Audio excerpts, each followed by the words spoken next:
청소 하나 제대로 못해요? 더러워 죽겠네, 진짜! 바닥에 묻은 반찬 국물을 닦으려 고개를 숙인 그 순간이었어요. 머리가 돌아갈 정도로 오른쪽 뺨에 불덩이가 떨어졌죠. 평생 누구한테도 맞아본 적 없던 제가 70이 넘어 처음 맞은 딱이었어요. 그 소리가 얼마나 컸는지 로비에 있던 모든 소리가 멈춘 것 같았습니다. 젊은 여자는 마치 팔이라도 쫓듯 저를 내려다봤어요.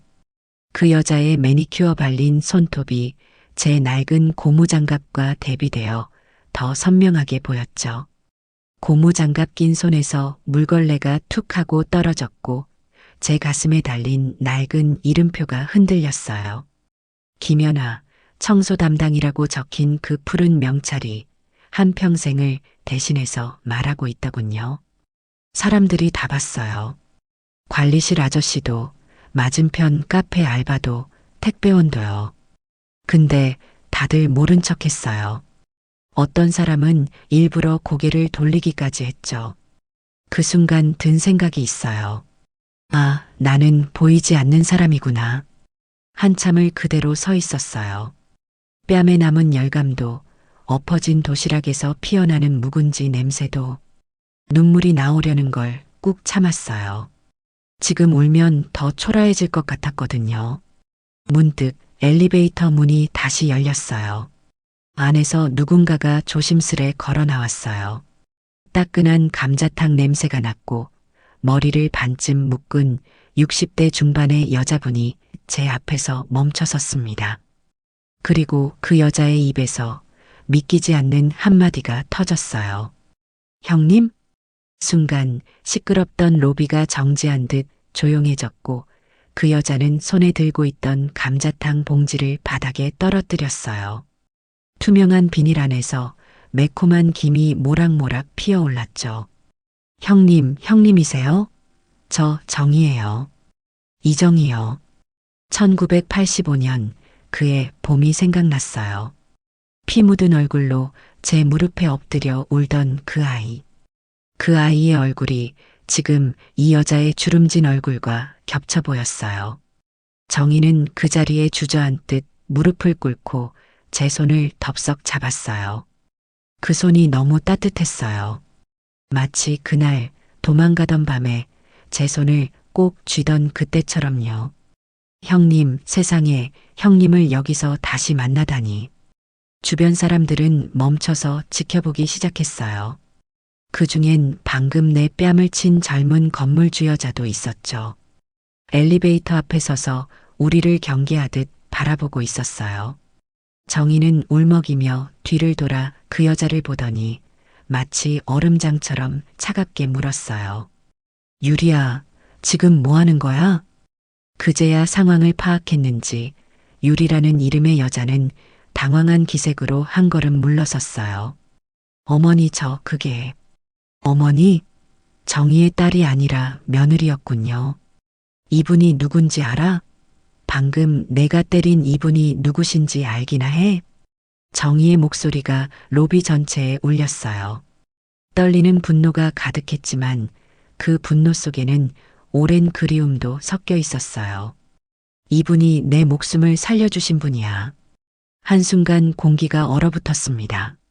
누구도 입을 떼지 못했고 아무도 움직이지 않았어요. 제가 뭐라고 말이라도 해야 할 것 같았지만 그저 말없이 뺨을 한번 쓸어내릴 수밖에 없었어요.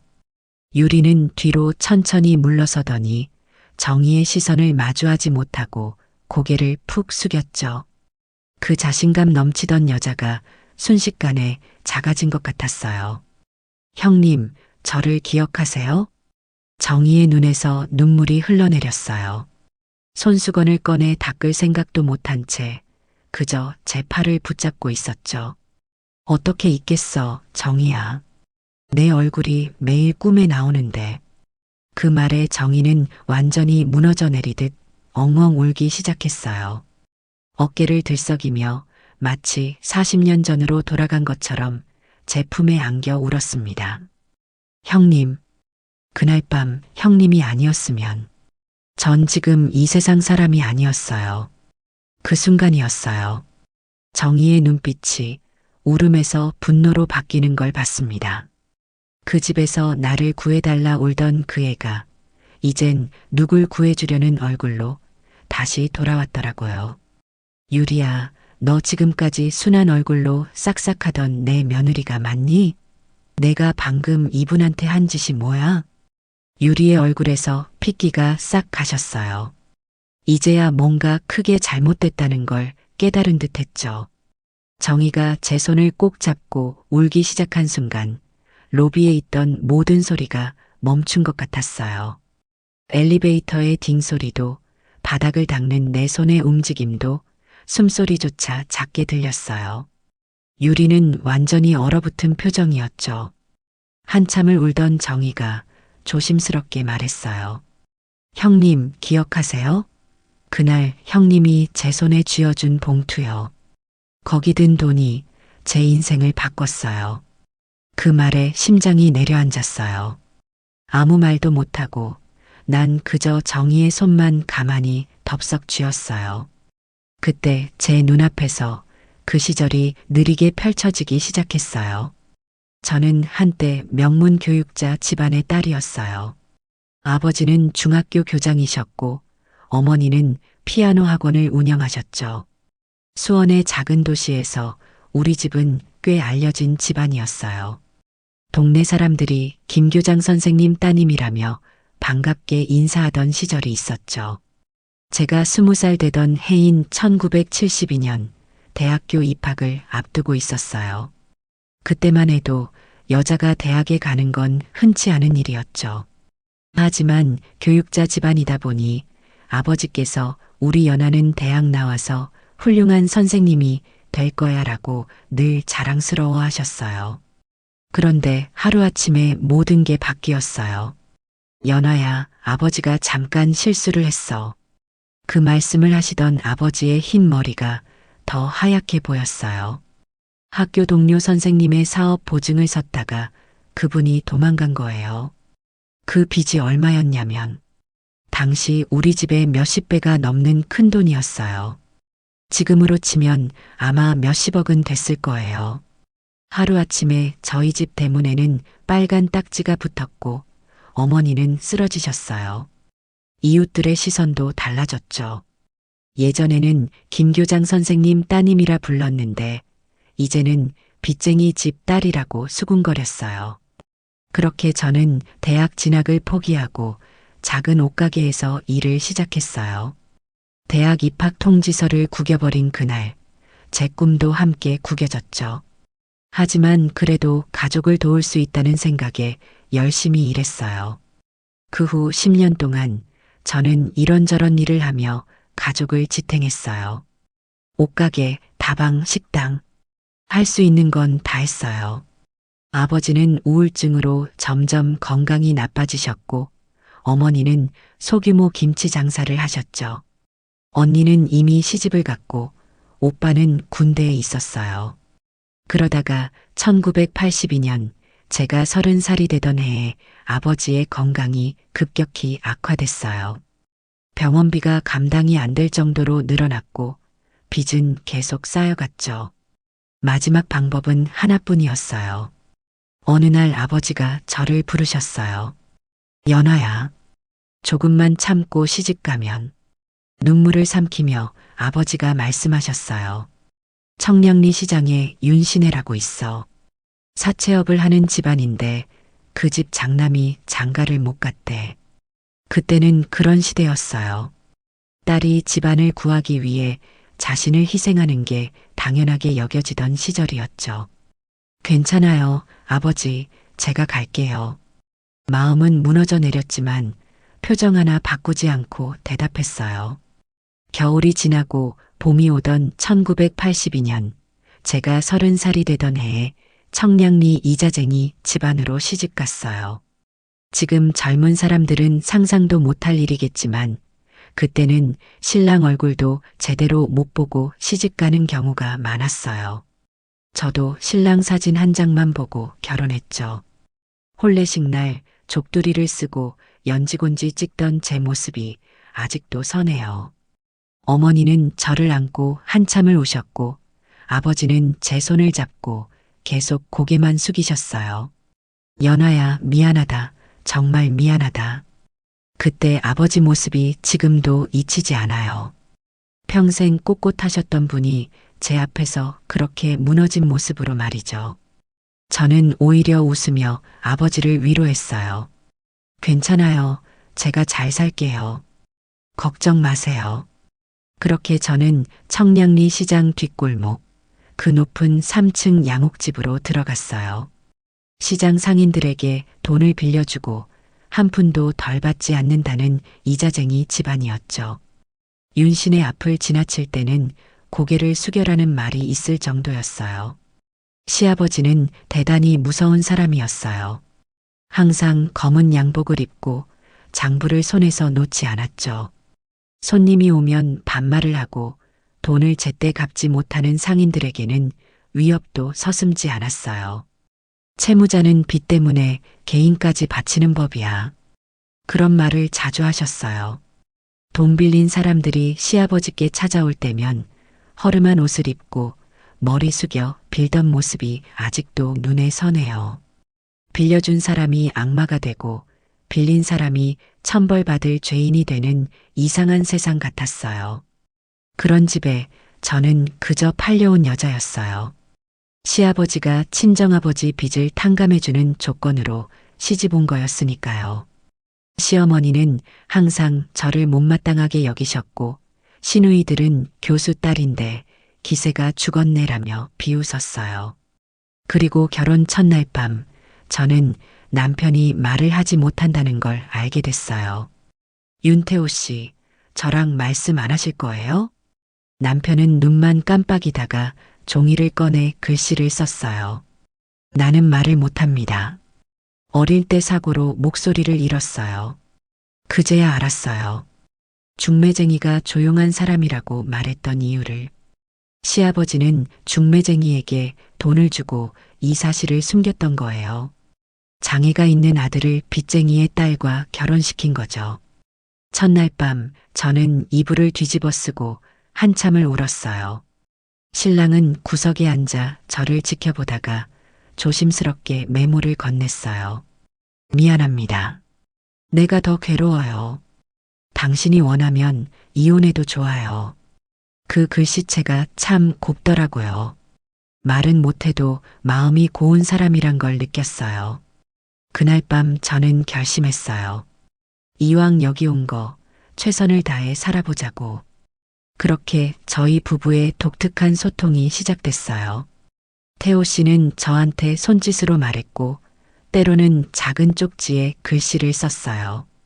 시간이 지나면서 저는 그의 눈빛만 봐도 무슨 말인지 알 수 있게 됐죠. 밤중에 작은 손전등 불빛 아래서 서로에게 손글씨로 이야기를 나누던 시간이 있었어요. 그렇게 하루하루 지내다 보니 말 못하는 남편에게서 생각지도 못한 따뜻함을 발견하게 됐어요.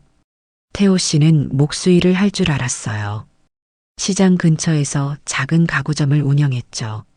말을 못하니 장사는 잘 안 됐지만 그의 손으로 만든 가구들은 정말 아름다웠어요.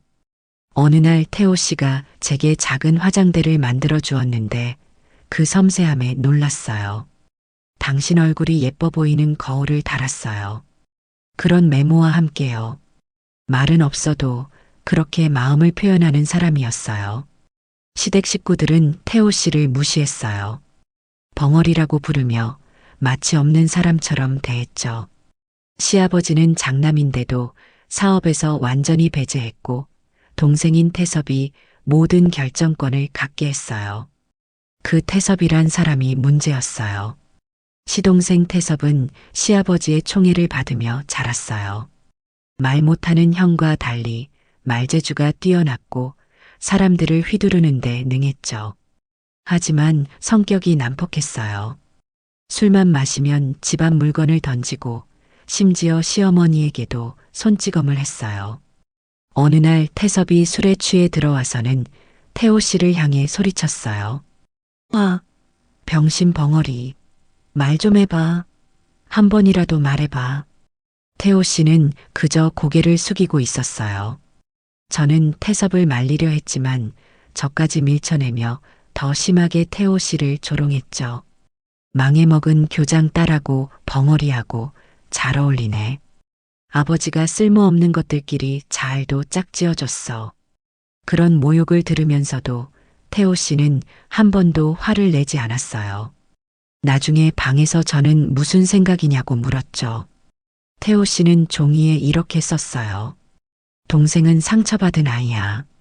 아버지 사랑을 혼자 받으려고 그래. 남편의 너그러움이 놀라웠어요. 저라면 그런 동생을 미워했을 텐데 남편은 오히려 이해하려 했죠. 그러다 그 일이 터졌어요. 1985년 봄이었어요. 시아버지가 어느 날 저녁 식사 때 불쑥 말했죠. 태섭이가 또 사고 쳤다. 이번엔 감자탕집 딸이란다. 그 말에 모두가 숟가락을 내려놓았어요. 시어머니는 한숨을 쉬었고 태호 씨는 고개를 숙였어요. 저는 어리둥절했지만 곧 무슨 말인지 알게 됐어요. 청량리 시장 건너편에 있는 감자탕집 딸이 임신을 했다는 거였어요. 태섭이 술에 취해 그 집 딸을 임신시킨 거죠. 복덕방 하던 사람이 와서 얘기했다고 했어요. 시아버지는 화를 내는 대신 차갑게 말했어요. 데려오지 뭐. 어차피 슈퍼도 하나 차려줘야 하니까. 마치 물건을 사는 것처럼 사람의 인생을 그렇게 결정하더군요. 그렇게 들어온 애가 정이었어요. 온갖 귀한 음식이 차려진 상다리가 휘어지는 저녁 식사 자리. 그러나 정이는 한 숟가락도 뜨지 못했어요. 입덧 때문이었죠. 눈에 핏기 하나 없이 앉아 있는 것조차 힘들어 보였어요. 태섭은 신부를 보고 인상을 찌푸렸어요. 뭐야, 감자탕집 딸이 이것밖에 안 돼? 그 말에 정희의 얼굴이 하얗게 변했어요. 시아버지는 입 다물고 먹기나 해라고 태섭을 나무랐지만 정희를 위한 말은 아니었어요. 그저 체면치레였을 뿐이죠. 그날 밤 저는 정희에게 따뜻한 미역국을 끓여줬어요. 입덧으로 아무것도 못 먹는 것 같아서요. 처음에는 거절하던 정희가 조금씩 숟가락을 들었어요. 괜찮아요. 천천히 먹어요. 정희는 고개를 들어 저를 바라봤어요. 그 눈빛이 아직도 선명해요. 경계와 불안, 그리고 작은 희망이 섞인 눈빛이었죠. 고맙습니다. 형님. 그때 처음으로 정희가 저를 형님이라고 불렀어요. 그 부르는 말 한마디에 제 마음이 녹았어요. 저보다 10살도 더 어린 여자아이. 그 아이의 뱃속에 또 다른 생명이 있다는 생각에 저는 이상하게 보호하고 싶은 마음이 들었어요. 정희는 시댁에 와서 외롭고 어려운 시간을 보냈어요. 태섭은 결혼했지만 정희를 제대로 돌보지 않았고 자기 방에서 혼자 지내는 시간이 많았거든요. 저는 정희가 혼자 있을 때마다 찾아가 이야기를 나누며 위로해 주었어요. 그렇게 우리는 밤마다 서로의 이야기를 나누는 사이가 됐죠. 정희의 이야기를 들어보니 그 애도 저처럼 팔려온 거나 다름없었어요. 아버지가 감자탕집을 하셨는데 사업이 잘 안 되어 태섭에게 돈을 빌렸다고 해요. 그러다 정희가 임신한 걸 알게 된 아버지가 내 딸 팔아서라도 빚 갚겠다며 결혼을 강요했다는 거죠. 형님은 어떻게 이 집에 오게 되셨어요? 정희가 조심스럽게 물었어요. 저는 제 이야기를 들려줬어요. 교장 선생님, 아버지, 피아노 학원 어머니, 그리고 빚 때문에 무너진 가족. 정희는 제 손을 꼭 잡았어요. 저희 비슷하네요. 그 말에 저도 모르게 눈물이 났어요. 그래요, 우리는 이상하게 닮아 있었어요. 다른 시대, 다른 상황이었다면 우리는 같은 꿈을 꾸는 친구가 되었을지도 모르는데 이렇게 이자쟁이 집안의 며느리로 만난 거죠. 그날부터 저는 정희를 진짜 동생처럼 생각했어요. 아침 일찍 일어나 정희가 먹기 좋은 음식을 준비했고 태섭이 괴롭힐 때마다 소리 없이 정희를 보호했죠. 태호 씨도 정희에게 친절했어요. 가끔 작은 나무 인형을 깎아 선물했는데 나중에 아기를 위한 거라고 쪽지를 건네주곤 했죠. 하지만 그런 평화는 오래가지 않았어요. 태섭의 폭력은 날이 갈수록 심해졌으니까요. 몇 달이 지나 정희의 배가 불러오자 태섭은 더 거칠어졌어요. 너 때문에 내가 결혼했다며 정희를 미워했죠. 술만 마시면 소리를 지르고 때로는 손찌검도 했어요. 어느 날 밤 부엌에서 설거지하던 정희에게 태섭이 소주병을 던졌어요. 다행히 빗나갔지만 그 상황을 본 제 심장이 요동쳤어요. 임신한 자기 아내에게 어떻게 이럴 수 있을까요? 그때 제가 앞으로 나섰어요. 도련님, 그만해. 임신한 사람한테 어떻게 그래? 태섭이 비웃으며 말했어요. 형수, 이런 건 부부 사이 일이야. 참견마. 그 말에 저는 더 단호하게 말했어요. 아니, 사람이 사람한테 이러면 안 돼. 임신한 여자를 이렇게 괴롭히면 나중에 복도 못 받아. 태섭은 저를 향해 걸어왔어요. 그 순간 태호 씨가 태섭의 팔을 잡았죠. 말은 못해도 눈빛으로 경고하는 것 같았어요. 태섭은 형을 밀치고 방으로 들어가 버렸어요. 그날 밤 정희는 제 손을 꼭 잡고 속삭였어요. 형님, 저 무서워요. 이 집에서 이 아이를 지킬 수 있을까요? 저는 그 아이의 등을 토닥이며 말했어요. 걱정 마, 내가 있잖아. 우리가 지켜줄게. 그 말을 하면서도 제 마음속에는 불안감이 커져가고 있었어요. 과연 우리가 그 아이를 지킬 수 있을까? 이 이자쟁이 집안에서? 시간이 흐를수록 태섭의 폭력은 더 심해졌어요. 정희의 배가 불러올수록 그의 짜증도 커져갔죠. 폭력이 점점 일상이 되어가던 어느 날이었어요. 정희는 그때 임신 7개월이었어요. 추운 겨울이었는데 태섭이 새벽에 술에 취해 들어왔어요. 문을 발로 차고 들어오더니 정희를 끌고 나갔죠. 야, 일어나. 서방이 안 왔는데 자고 있어? 밥 차려. 아직 새벽 3시였어요. 정희는 겨우 일어나 부엌으로 갔고 저도 몰래 따라 나섰어요. 정희가 쌀을 씻고 있는데 태섭이 뒤에서 머리채를 잡았어요. 너 때문에 내 인생 엉망이 됐어. 누가 널 데려오래? 누가? 그 순간 저는 참을 수 없었어요. 부엌으로 달려가 태섭의 손을 떼어냈죠. 그만해. 뱃속에 아이가 있는 사람한테 이러면 안 돼. 태섭은 저를 밀쳐냈어요. 그러곤 손가락으로 정희의 이마를 콕콕 찔렀죠. 이 여자, 이 집에 들어온 것부터가 실수야. 감자탕이나 팔지, 뭐하러 여기 와서. 정희는 그저 고개를 숙인 채 눈물만 흘렸어요. 그 모습이 너무 애처로워 보였어요. 17에 20살 청년의 아이를 임신하고 돈 때문에 팔려와 이런 취급을 받는 아이. 저와 너무나 닮은 운명이었죠. 그날 밤 정희는 우리 방에 숨어와서 훌쩍거렸어요. 태호 씨도 안타까운 눈빛으로 정희를 바라봤죠. 남편은 종이에 이렇게 썼어요. 동생이 미안하다고 했니? 저는 고개를 저었어요. 마음이 아팠지만 태호 씨 역시 이 상황을 바꿀 힘이 없었죠. 이 집에서 진짜 힘을 가진 사람은 시아버지와 태섭뿐이었으니까요. 정희는 시간이 갈수록 야위어 갔어요. 임신 중인데도 체중이 늘지 않고 오히려 줄었어요.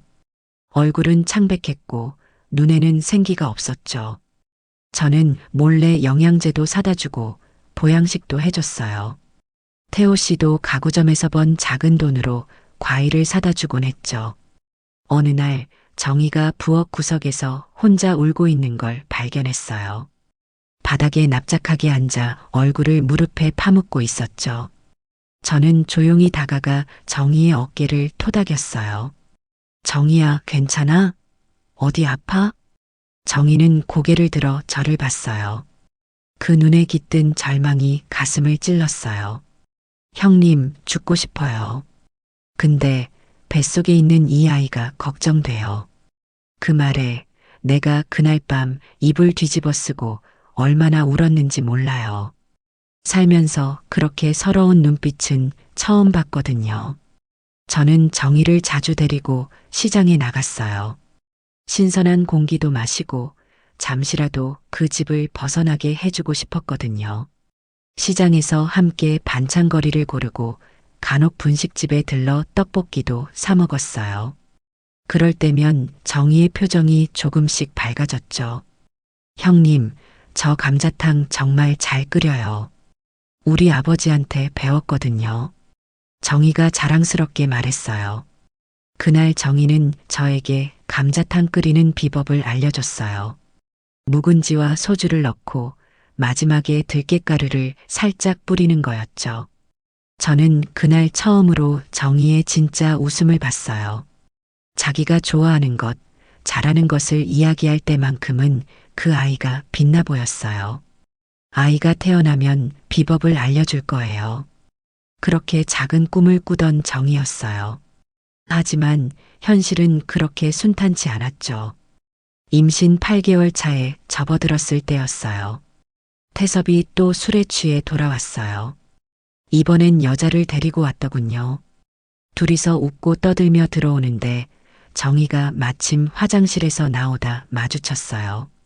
야, 넌 뭐야? 이리 와. 태섭이 정희의 팔을 잡아 끌었어요. 그날따라 유난히 취했던 태섭은 정희의 배를 가리키며 여자에게 말했어요. 내 아이라고?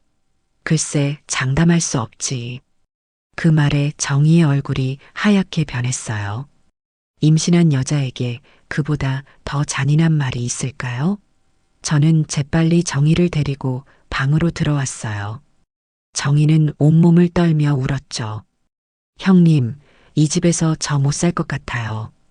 저는 정희의 손을 잡고 약속했어요. 조금만 참아. 아이 낳으면 좀 나아질 거야. 내가 있잖아. 하지만 그날 밤 최악의 일이 벌어졌어요. 새벽 2시쯤 태섭이 방문을 발로 차고 들어왔어요. 여자는 이미 보내고 혼자 더 마셨는지 더 취해 있었죠. 정희를 깨워 소리쳤어요. 와, 일어나. 그 애가 진짜 내 애 맞아? 정희는 겁에 질려 이불 속으로 들어갔어요. 저는 태섭을 말렸지만 그는 저를 밀쳐내고 정희의 이불을 확 걷어냈어요. 대답해. 내 애 맞냐고. 정희가 끄덕이자 태섭은 갑자기 정희의 배를 발로 찼어요. 그럼 왜 이렇게 못생겼어? 내 애면 잘생겨야지. 그 순간 모든 것이 느리게 돌아가는 것 같았어요. 정희가 비명을 지르며 배를 감싸 안았고 저는 태섭을 밀쳐냈어요. 태호 씨가 달려와 태섭을 방 밖으로 끌어냈지만 이미 늦었어요. 정희의 다리 사이로 피가 흘러내리기 시작했어요. 형님 아파요. 애기가. 저는 바로 구급차를 불렀어요. 하지만 1980년대 청량리에서 새벽에 구급차가 오는 건 쉽지 않았어요. 태호 씨가 택시를 잡으러 나갔고 저는 정희를 안고 있었어요. 온 방바닥이 피로 물들었어요. 시아버지와 시어머니는 무슨 일이냐고 물었지만 태섭은 이미 자기 방에 들어가 잠들어 있었어요. 아무도 시동생을 탓하지 않았죠. 그저 몸이 약해서 그렇다며 정희를 탓했어요. 병원에 도착했을 때 아이는 이미 숨을 쉬지 않았어요. 사산이었죠. 의사 선생님이 말했어요. 뱃속 아이가 강한 충격을 받았네요. 어떻게 된 일인가요? 아무도 말하지 않았어요. 그저 계단에서 넘어졌다고 둘러댔죠. 그땐 그런 시대였어요. 가정폭력이라고 말해봤자 집안일로 치부되던 때였으니까요. 그날 밤 정희는 내 무릎에 얼굴을 묻고 하염없이 울었어요. 형님, 제 뱃속에서 따뜻하게 자고 있던 애였어요.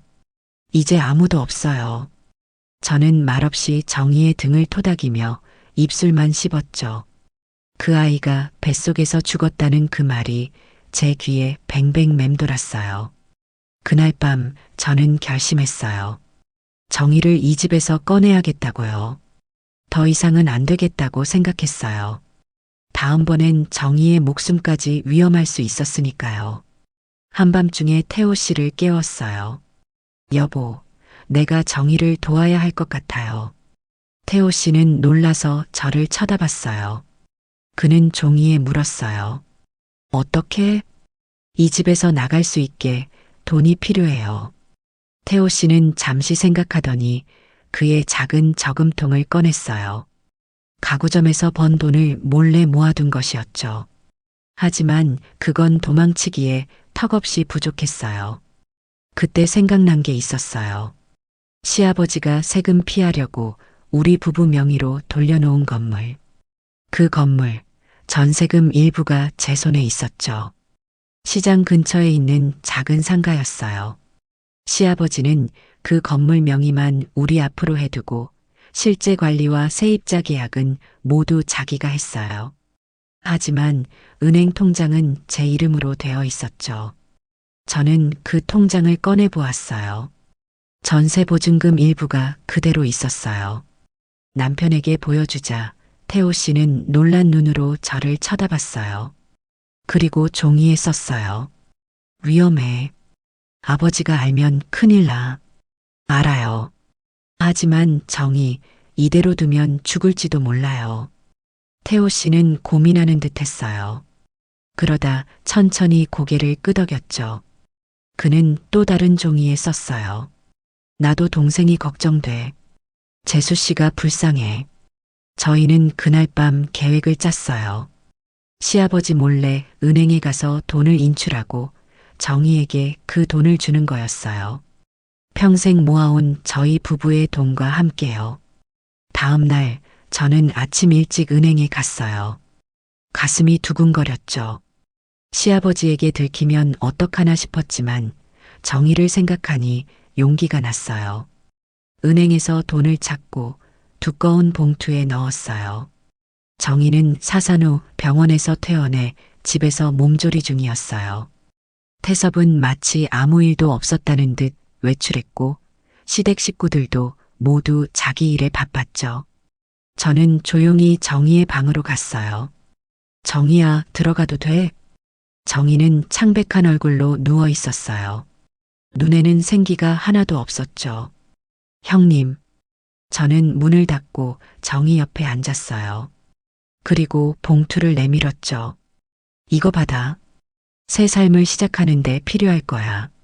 정희는 놀란 눈으로 봉투를 바라봤어요. 그 안에는 제법 큰 돈이 들어 있었어요. 당시로는 적지 않은 목돈이었죠. 이게 뭐예요? 이 집에서 나가. 멀리 아무도 너를 찾을 수 없는 곳으로. 정희의 눈에 눈물이 고였어요.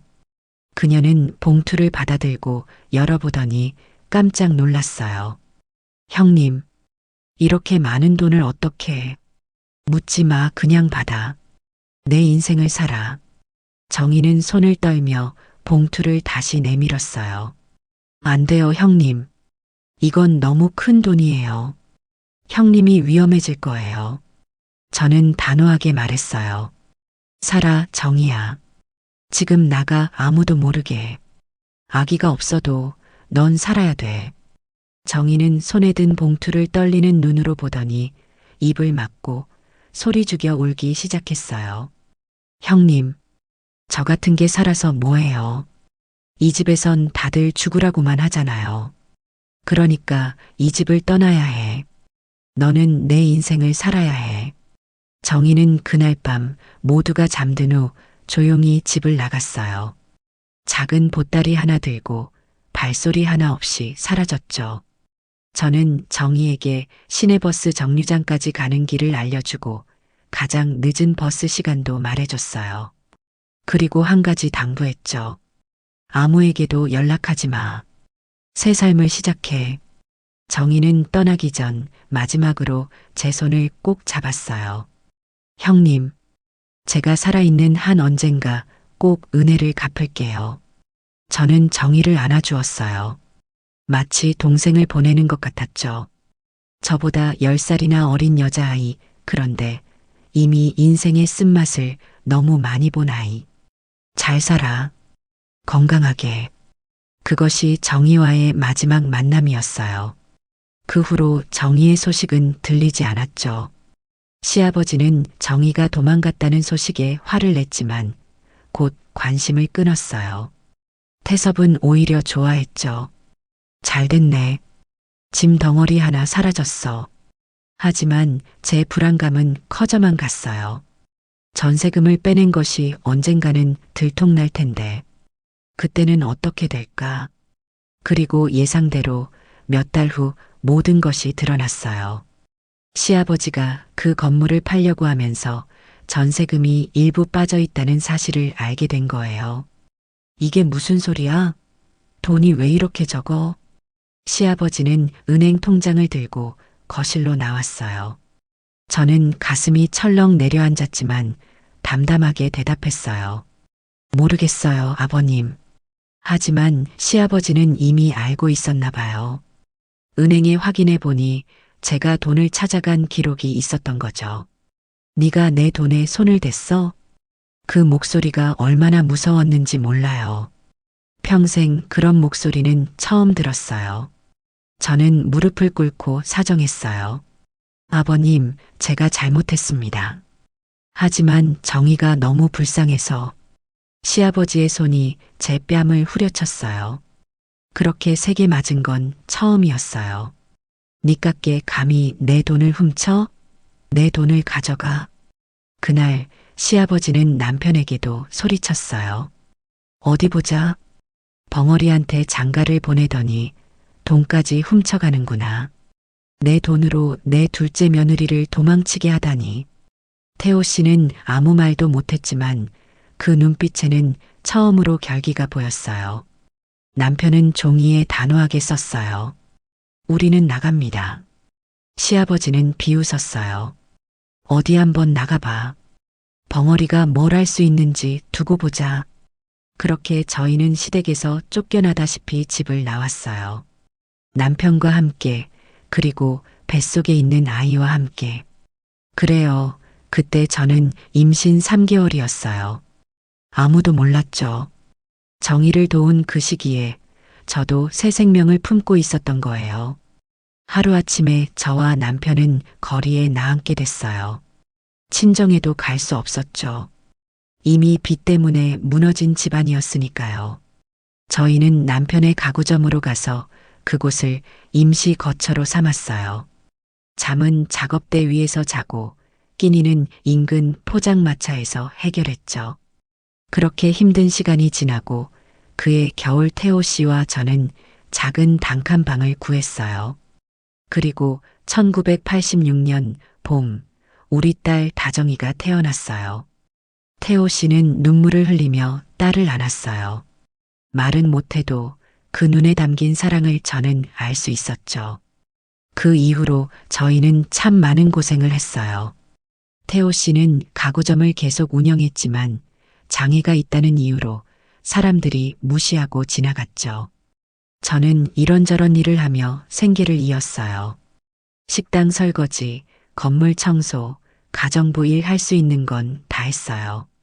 하지만 한 가지 후회하지 않은 것이 있다면 그건 정의를 도운 일이었어요.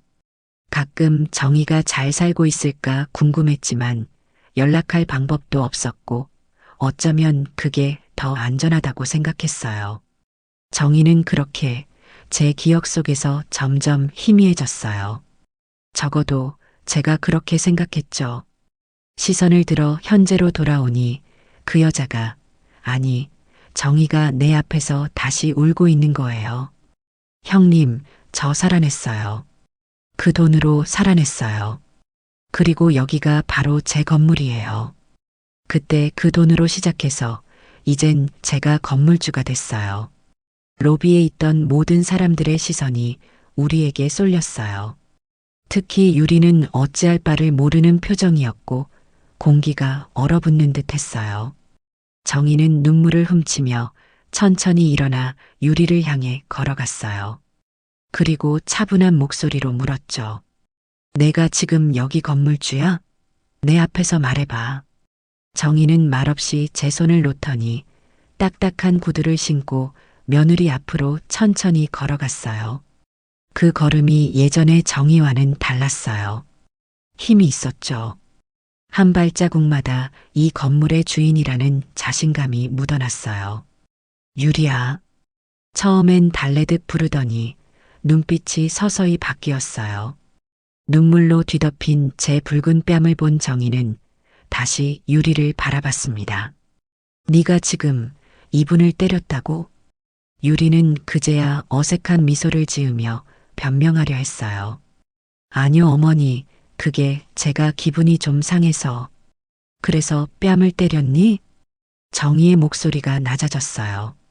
그럴수록 공기가 더 서늘해졌죠. 마치 청량리 시장에서 채무자를 상대하던 시아버지의 그 목소리처럼요. 내가 예전에 내게 뭐라고 했는지 기억나? 정희가 천천히 물었어요. 어머니 덕분에 이렇게 좋은 며느리가 됐다. 건물도 믿고 맡겨만 주세요. 그렇게 말했지? 정희는 아까부터 손에 들고 있던 감자탕 포장봉지를 천천히 로비 테이블 위에 내려놓았어요. 그리고 핸드백에서 서류 한 묶음을 꺼냈습니다. 서류 겉면에는 부동산 증여계약서라고 적혀 있었어요. 이거 원래 오늘 너한테 넘기려던 거야. 유리는 순간 숨을 멈췄어요. 눈이 휘둥그레졌죠. 우리 아들한테도 말 안 했어. 내가 만든 가게, 내가 번 돈, 내가 산 건물이니까 딱 너한테 줄 생각이었거든. 유리의 얼굴이 기대감으로 빛났어요. 그러나 정희의 다음 말이 로비 전체를 무겁게 가라앉혔어요. 근데 못 주겠어. 유리의 입이 벌어졌지만 아무 말도 안 나왔어요. 마치 40년 전 쫓겨나던 날의 제 표정 같았어요.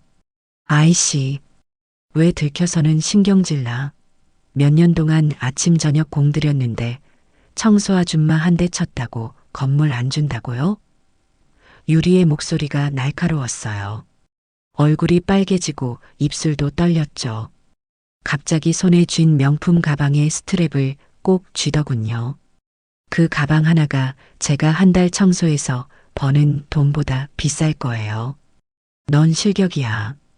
정희가 그 말을 할 땐 이미 눈에 눈물도 없었어요. 그저 담담하고 조용하고 단호했죠.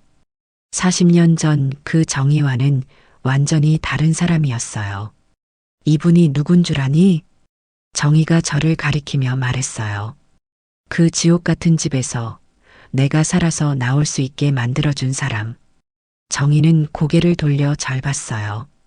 그리고 제 손을 다시 꼭 잡았습니다. 이분이요. 내가 아이를 못 지켜준 그날 밤 저를 밤새 품에 안고 울어준 분이에요. 그때 안 도와주셨으면 전 이미 죽었겠죠. 제 눈에서도 눈물이 흘러내렸어요. 세월은 참 묘한 것 같아요.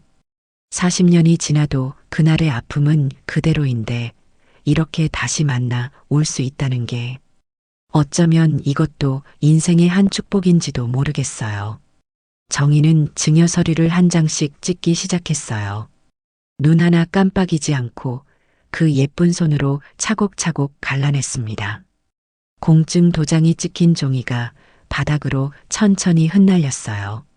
어머니, 그거 공증 다 받은 거잖아요. 언제 또 절차를 밟게요? 돈도 들고 세금도 또 내고. 유리의 다급한 목소리. 하지만 정희는 모든 종이를 끝까지 찢었어요. 세금이 문제니? 내가 이분의 뺨 때린 걸 보니 내 마음에 뭐가 중요한지 알겠더라. 서류 파편이 바닥에 흩날렸고 유리는 그걸 말리지도 못한 채 그저 멍하니 서 있기만 했어요. 형님, 정희가 고개를 숙였습니다. 어딘가 익숙한 장면이었어요. 그날 밤처럼요.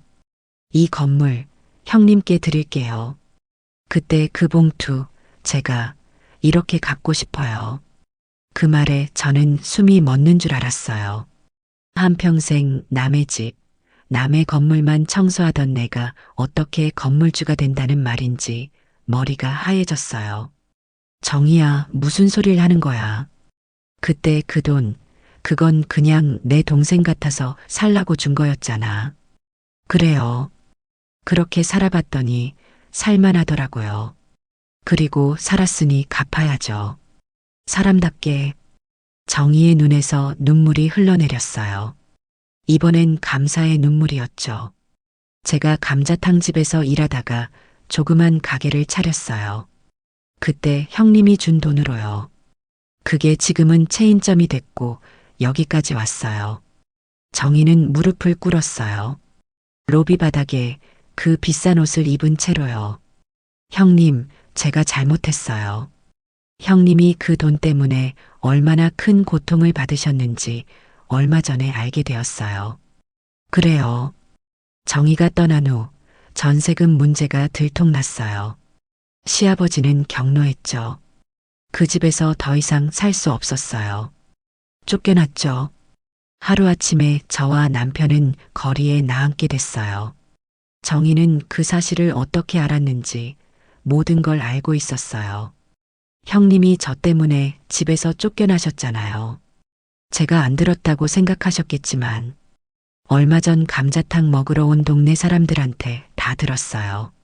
형님이 시아버지한테 맞으면서도 저 도와준 걸요. 여기저기 수소문해서 형님을 찾고 있었어요. 제 눈에서 눈물이 주르륵 흘러내렸어요. 옛날엔 그 일을 생각하면 화만 났는데 지금은 왜 이렇게 마음이 따뜻해지는지 모르겠어요. 정희는 핸드백에서 또 다른 서류를 꺼냈어요. 이번엔 건물 등기 부등본이었죠. 이 건물 제 이름으로 되어 있어요. 제가 오늘 공증 사무실에 가서 형님 이름으로 바로 이전할게요. 유리가 그제야 상황을 완전히 이해했는지 창백한 얼굴로 자리에서 물러났어요. 이게 무슨 소리예요? 어머니, 제가 실수한 건 미안하지만 그렇다고 완전히 다른 사람한테 건물을 준다고요? 말이 되는 소리를 하세요. 정희는 유리를 보더니 무표정한 얼굴로 말했어요. 이제 너 내 며느리 아니다. 그 한마디가 떨어지는 순간 로비에선 아무도 숨을 쉬지 않았어요. 마치 시간이 멈춘 듯 했죠. 정희는 저를 향해 다시 고개를 숙였어요. 형님, 이 건물 받아주세요. 저는 감자탕집 건물 아직 몇 개 더 있어요. 살아갈 만해요. 저는 당황해서 말을 더듬었어요. 정희야, 내가 어떻게 이런 걸 받아? 나는 그저 청소부인데. 그때 정희의 얼굴에 잔잔한 미소가 번졌어요. 형님, 제가 지금 무릎 꿇고 빌고 있잖아요. 형님 덕분에 제가 살았어요. 저를 도와주고 40년 동안 형님은 청소부로 사셨는데 전 건물주가 됐어요. 그게 옳은 일이었을까요? 정희의 말에 깊은 자책이 묻어났어요. 형님이 도와주신 그 돈 때문에 형님은 40년을 고생하셨어요. 제발 이것만은 받아주세요. 그 순간 저는 그날 처음으로 눈물보다 더 깊은 무언가가 가슴 안에서 부서지는 소리를 들었어요. 아마도 그건 오랜 세월 쌓아온 서러움이었을까요? 아니면 작은 선행이 결국 돌아온다는 감사였을까요? 주변에 있던 사람들은 숨죽여 이 장면을 지켜보고 있었어요. 어쩌면 그들의 삶 속에서도 이런 순간이 있었을지 모르겠어요. 작은 친절이 큰 사랑으로 돌아오는 순간, 혹은 오랜 세월 잊고 있던 은혜가 갑자기 눈앞에 나타나는 순간 말이에요. 여러분의 인생에도 그런 순간이 있었나요? 혹은 언젠가 그런 순간이 찾아오길 바라고 계신가요? 유리는 고개를 푹 숙인 채 엘리베이터 쪽으로 물러났어요. 그 당당하던 발걸음이 온데간데 없이 사라졌죠. 정희와 저는 40년 만에 다시 손을 맞잡은 채 그 자리에 앉아 있었습니다. 그날 밤 정희는 제 손을 놓지 않았어요. 공증사무실에서 모든 절차를 마친 후였지만 아직도 믿기지 않았죠. 제가 김연아가 건물주가 된 거예요. 같이 가요, 형님. 오늘은 제가 저녁 차릴게요. 그렇게 저는 정희를 따라갔어요. 그곳은 건물 2층, 깔끔한 작은 주방이 딸린 원룸이었죠. 정희가 가끔 출장 올 때 쓰는 숙소라고 했어요. 테이블엔 감자탕, 갓 지은 밥, 그리고 제가 예전에 자주 끓이던 묵은지 된장국까지 올라와 있었어요. 그 모습이 참 낯설었어요. 평생 남의 밥상만 차려주다가 이렇게 누군가가 저를 위해 차려준 밥상을 마주하니 말이죠. 형님이 해주시던 그 맛 잊을 수가 없었어요. 그래서 배워봤어요. 국물 한 숟갈에 그땐 잊었다고 생각했던 그 집 냄새가 그대로 올라왔습니다. 찰기 있는 쌀밥, 꼬들꼬들한 묵은지, 그리고 구수한 된장국. 마치 시간 여행을 하는 것 같았어요. 어머, 이거 그때 맛이네. 정희는 미소 지었어요. 그녀의 주름진 얼굴에서 문득 그 시절의 모습이 비쳐 보였어요. 미원까지 넣었죠. 형님 레시피 그대로요. 미원이라. 80년대엔 그걸 감칠맛 내는 비법이라고 했었죠. 요즘 젊은 사람들은 모르겠지만 그때는 그런 게 최고의 비법이었어요. 식사를 마치고 정희가 작은 철제 상자를 열었어요. 안엔 오래된 서류들이 담겨 있었죠. 건물 등기부 등본, 변호사 도장, 그리고 낡은 사진 한 장. 이건 1985년 정희가 도망가기 한 달 전 찍은 사진이었어요. 제가 정희 옆에 서서 찍은 흑백 사진. 이거 어떻게 갖고 있었어?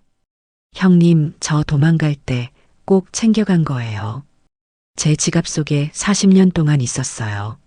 세상에 딱 하나뿐인 제 보물이었거든요. 그 말에 목이 메었어요. 세월이 얼마나 흘렀는지. 형님, 이 건물, 형님이 운영해 주세요. 정희의 진심 어린 목소리에도 저는 고개를 저었어요. 내가 뭘 해? 나 청소부 일만 해봤어, 정희야. 정희는 제 손등을 꼭 감싸쥐었어요. 그 손이 예전에는 보드라웠는데 이제는 저만큼이나 주름지고 거칠어져 있었어요. 저 2번 죽을 뻔했어요. 한 번은 사산했을 때, 한 번은 그날 형님 손 안 잡았더라면 그날 황천길 갔을 거예요. 근데 그 손이 지금까지 저를 여기까지 데려왔어요. 그럼 그 손이 만든 삶, 이제 제가 돌려드려야죠. 정희는 한참을 더 이야기했어요. 도망친 후의 삶이 얼마나 힘들었는지, 어떻게 살아왔는지. 처음엔 정말 무서웠어요. 그 사람이 찾아올까봐. 하지만 형님이 준 돈으로 작은 방 하나 얻고 남의 식당에서 일하다가 감자탕 장사를 시작했죠. 음식은 잘했으니까요. 그런데 이혼은 어떻게 했어? 그 시절에 정희는 깊은 한숨을 내쉬었어요. 법원에서 공시송달이라는 절차를 밟았어요. 남편이 도장을 찍어주지 않고 어디 숨어 있어서 법원 게시판에 이혼 서류가 붙었다는 공고를 내고 일정 기간이 지나면 이혼이 성립되는 방법이었죠. 그때는 여자 혼자 이혼하기가 얼마나 어려웠는지 몰라요. 하지만 어떻게든 새 삶을 시작해야 했으니까요. 정희의 이야기는 계속됐어요. 형님, 제 아들 승현이는 제가 입양한 아이예요. 저는 놀라서 정희를 바라봤어요. 입양? 정희는 고개를 끄덕였어요. 네. 감자탕집이 조금 자리를 잡았을 때였어요. 한 고객이 아기를 안고 와서 밥을 먹는데 너무 힘들어 보이더라고요. 알고 보니 그 아이는 친척의 아이였는데 부모가 사고로 돌아가셔서 고아가 됐다고 해요. 그런데 그 고객도 형편이 어려워 아이를 고아원에 보내러 가는 길이라더군요. 정희의 눈에 눈물이 맺혔어요. 그 아이를 보는 순간 제 뱃속에서 잃은 아이가 생각났어요. 그리고 생각했죠. 나도 한때 버려진 사람이었는데 이제는 내가 누군가를 지킬 수 있구나라고요. 그래서 그 아이를 데려왔어요. 그게 승현이었죠. 그 말을 들으니 가슴이 뭉클해졌어요. 정희는 자신이 받은 도움을 또 다른 방식으로 나누고 있었던 거예요. 그때 현관문 열리는 소리가 들렸어요. 지친 얼굴에 30대 남성이 들어왔습니다. 어머니, 무슨 일 있었어요? 유리한테 전화가 와서 급히 왔는데. 정희가 얼른 소개했어요. 형님, 우리 아들 승현이에요. 제가 입양한 아들이죠. 승현이는 인사를 하다가 저를 보더니 깜짝 놀랐어요. 청소 아주머니? 정희가 살짝 미간을 찌푸렸어요. 예, 이분은 내 생명의 은인이야. 아주머니가 아니라 김연아 여사님이셔. 승현이는 어색하게 웃으며 제게 고개를 숙였어요. 죄송해요. 저희 건물에서 자주 뵈었는데 몰랐어요. 정희는 승현에게 모든 이야기를 들려주었어요. 어떻게 감자탕집을 시작했는지, 어떻게 프랜차이즈로 키웠는지, 그리고 어떻게 홀로 승현이를 입양해 키웠는지, 그리고 제가 그녀의 목숨을 구한 은인이라는 이야기까지. 그 이야기를 들으며 저는 가슴이 뭉클해졌어요. 승현이는 놀란 얼굴로 이야기를 듣다가 마지막엔 눈시울을 붉혔어요. 어머니, 전 몰랐어요. 그런 힘든 과거가 있었는지. 그리고 연아 어머님께서 그런 큰 은혜를. 정희는 아들의 손을 꼭 잡았어요. 내가 태어나기 전 일이야. 하지만 내 아내가 연아 형님을 함부로 대한 건 용서할 수 없어. 승현이는 깊이 고개를 숙였어요. 정말 죄송합니다. 제가 아내에게 잘 말해두겠습니다. 그날 저녁 정희는 이야기를 계속했어요. 감자탕 집이 한 지점, 두 지점 늘어나면서 조금씩 여유가 생겼어요. 승현이는 참 똑똑했어요. 대학도 자기 힘으로 갔고 지금은 저희 사업 관리를 다 맡아주죠. 그러다가 몇 년 전에 유리를 만나 결혼했는데 정희의 목소리가 잠시 떨렸어요. 승현이는 착한 아이였어요. 하지만 유리는 저희 과거를 모르니까 돈만 보고 접근한 것 같아요. 건물 증여 서류에 도장 찍으려 했는데 오늘 이런 일이 생기다니. 정희의 이야기를 들으며 저는 그 세월 동안 우리가 얼마나 다른 길을 걸어왔는지 생각했어요. 저는 청소부로 허리 굽혀 살았고 정희는 사업가가 되었지만 우리 둘 다 삶에 맞서 싸운 여자들이었죠. 형님, 이제 우리 함께 살아볼까요? 남은 인생. 정희의 제안에 저는 눈물이 났어요. 저와 남편, 딸 다정이는 그동안 얼마나 고되게 살았는지. 이제 이런 행복이 찾아올 줄이야. 다음 날 저는 남편에게 전화를 걸었어요. 우리는 시댁에서 쫓겨난 후에도 함께 살았지만 결국 경제적인 어려움 때문에 헤어져야 했거든요. 남편은 지방으로 내려갔고 저는 서울에서 청소 일을 하며 다정이를 키웠죠. 사정 이야기를 하자 남편이 전화 너머로 흐느끼는 소리가 들렸어요. 다음 날 남편이 서울로 올라왔어요. 벙어리인 그는 종이에 글씨를 써서 저에게 건넸죠. 고생했다. 미안하다. 자랑스럽다. 단 세 문장이었지만 그 말이 저를 얼마나 울렸는지 몰라요. 이제야 평생의 고생이 보상받는 기분이었어요. 그날 밤 저와 남편, 정희, 승현이 모두 모였어요. 처음엔 어색했지만 곧 편안한 분위기가 만들어졌죠. 우리는 각자의 삶에 대해 이야기했고 미래에 대한 계획도 나눴어요. 저와 다정이는 건물 1층에 작은 가게를 내기로 했어요. 가게 이름은 손맛정이라고 지었죠. 다정이의 정을 따서요. 반찬 가게를 열기로 한 거예요. 그 옆 칸에는 작은 테이블 몇 개 놓은 카페를 만들었죠. 이름은 잠시만요, 엄마. 이 이름은 제가 지었어요. 다정이가 활짝 웃으며 말했어요. 형님이 바닥 닦으시느라 쉴 틈이 없었잖아요. 이제는 잠깐이라도 앉아 계시라고요. 정희는 제 손을 꼭 잡았어요. 그날 밤 남편과 딸과 정희와 승현이와 함께 가게 앞에 서서 사진을 찍었어요. 5사람의 웃음소리가 밤하늘에 울려 퍼졌죠. 무엇이 이런 기적을 만든 걸까요? 정희를 도왔던 그날의 선택? 40년간의 고된 노동? 아니면 정희에 감사하는 마음? 저는 그날 밤 처음으로 깨달았어요. 세상에는 돈보다 명예보다 더 값진 것이 있다는 걸요.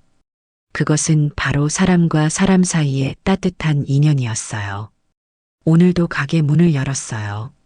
매일 아침 6시 남편과 함께 일어나 반찬 준비를 시작합니다.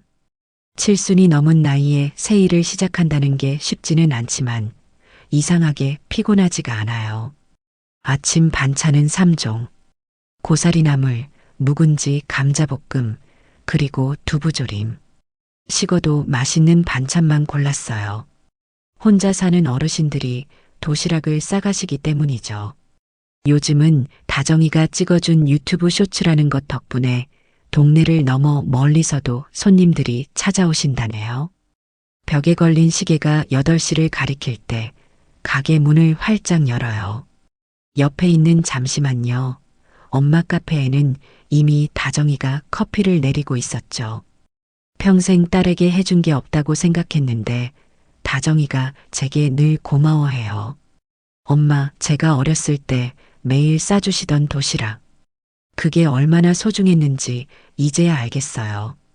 청소부로 일하며 새벽같이 일어나 도시락을 싸던 그 시절이 주마등처럼 스쳐 지나갔어요. 그런 작은 기억들이 다정이에겐 큰 사랑으로 남아 있었나 봐요.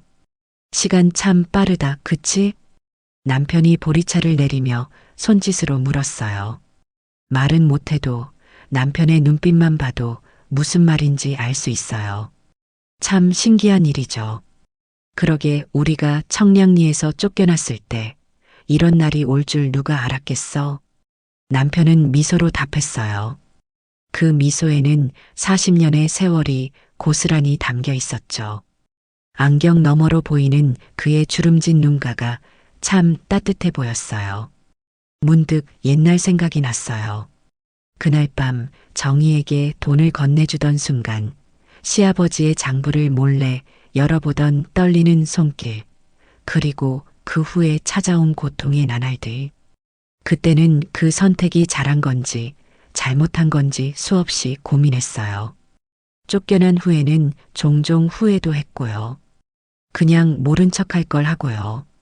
하지만 지금 생각해보면 그 순간이 제 인생에서 가장 용기 있는 결정이었던 것 같아요. 첫 손님이 들어오셨어요. 80대 후반의 할머니셨죠. 매일 아침 두부조림을 사가시는 분이에요. 아이고, 날씨 춥지? 옛날엔 이맘때쯤 김장하느라 손이 다 트고 그랬는데. 맞아요. 큰 대야에 양배추 절이면 동상 걸릴 것 같았죠. 할머니와 김장 이야기를 나누다 보니 저도 모르게 웃음이 나왔어요.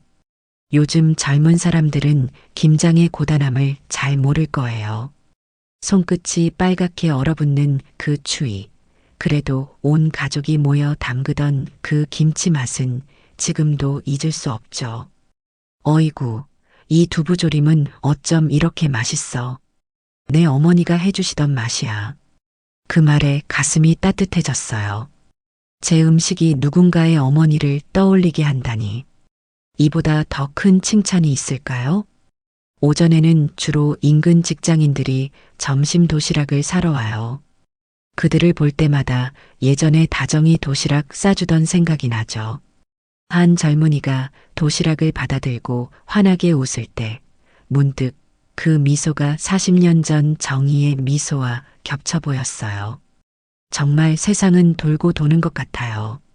제가 한때 청소하던 그 건물에서 이제는 제 가게를 운영하고 있으니까요. 점심시간이 되자 정희가 들어왔어요. 요즘은 매일 점심을 먹으러 와요. 정희는 여전히 감자탕 체인점 10개를 직영으로 운영하고 있어요. 정말 대단한 사람이죠.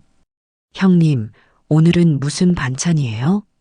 된장찌개랑 잔멸치볶음, 시금치나물. 정희는 그 자리에서 밥 한 그릇을 뚝딱 비웠어요.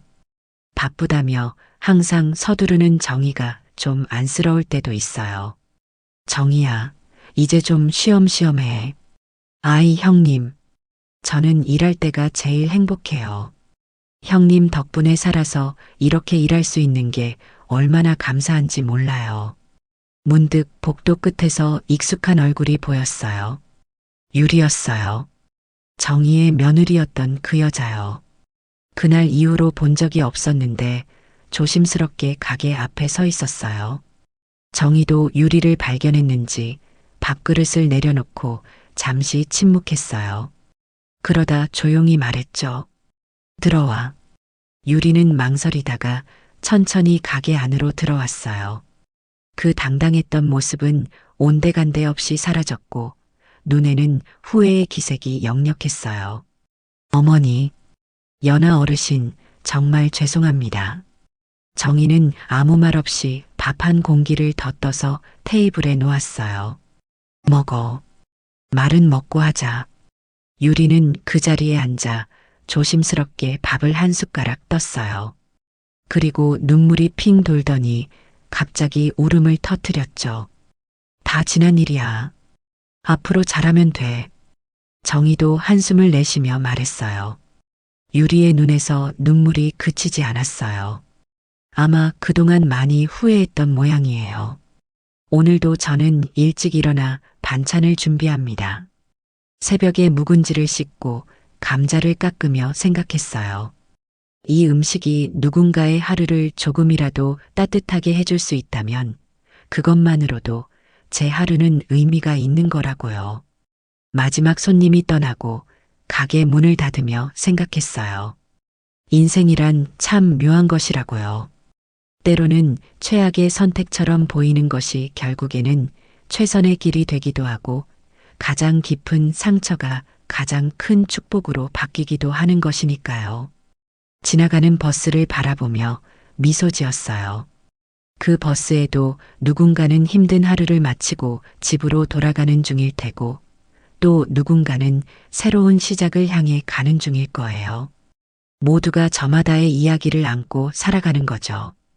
오늘 밤엔 정희와 함께 지하철을 타고 청량리에 가기로 했어요. 40년 만에 처음으로요. 그곳에서 무슨 생각이 들지, 어떤 감정이 올라올지는 모르겠지만 이제는 두렵지 않아요. 삶이란 끝없이 이어지는 여정이니까요. 처음에는 아픔이었던 기억도 시간이 지나면 소중한 추억이 되기도 해요. 제 인생의 가장 고통스러운 결정이 가장 큰 축복으로 돌아왔듯이요. 퇴근길에 만난 청소부 아주머니께 제가 오늘의 반찬을 작은 도시락에 담아드렸어요. 그분의 놀란 표정이 아직도 눈에 선해요. 왜 저한테? 드세요, 맛있게요. 저도 평생 청소했거든요. 그분은 어색한 미소를 지으며 도시락을 받았어요. 그 모습에서 예전의 저를 보는 것 같았죠. 잠자리에 들기 전 창가에 서서 밤하늘을 바라봤어요. 40년 전 정희에게 돈을 건네주던 그날 밤에도 이런 별이 빛났을까요? 그때의 저는 상상도 못했겠지요. 40년 후 제가 이렇게 모든 것이 달라진 세상에서 감사함을 느끼며 살고 있을 거라고는 말이죠. 복은 참 조용히 찾아와요. 떠들썩한 소리도 요란한 불빛도 없이 그저 어느 날 고개를 들어보니 그 자리에 와 있더라고요. 어쩌면 그래서 더 진실한 것인지도 몰라요. 오늘도 저는 도시락을 쌉니다. 누군가의 외로운 저녁을 위로해줄 한 끼를 담아요. 그 도시락을 받은 누군가가 먹으며 생각했으면 좋겠어요. 세상 아직 살만하다고요. 그 한 끼가 누군가의 내일을 바꿀 수 있으니까요. 마치 40년 전 제 손에서 정희의 손으로 건네진 그 희망처럼요. 오늘 이야기가 마음에 드셨다면 좋아요와 구독, 알람 설정 잊지 마세요. 또 이야기를 보시고 마음에 남은 장면이 있으셨다면 댓글로 나눠주세요. 선생님의 한마디가 또 다른 분께 깊은 울림이 될 수 있습니다. 늘 감사합니다. 건강이 최고입니다. 하루 한 번 운동 잊지 마셔요.